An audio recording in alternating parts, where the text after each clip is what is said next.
नमस्कार मित्रांनो, ॲग्रीबीच्या परिवारामध्ये आपल्या सर्वांचं अगदी मनापासून स्वागत। तर मित्रांनो, आजची रेसिपी आहे कोंबडी वडे, ती देखील शेंगदाण्याच्या तेलामध्ये। आणि कोंबडी वडे तर आपल्या कोकणी माणसांची सगळ्यात लोकप्रिय अशी डिश आहे। तर चला मग पाहूया।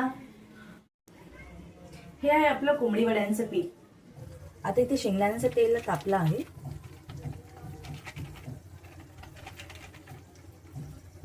आता वडा आपण यामध्ये घालूया।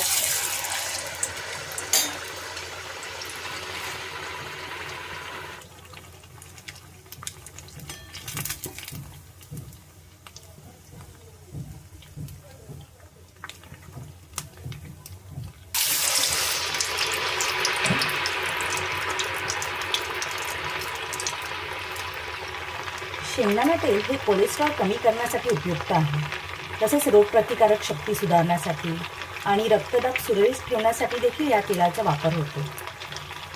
तसेच या जेवणाने जेवण तर अतिशय रुचकर बनते। तर हे आपले गरमागरम कोंबडी वडे चिकन सोबत खाण्यास तयार आहेत।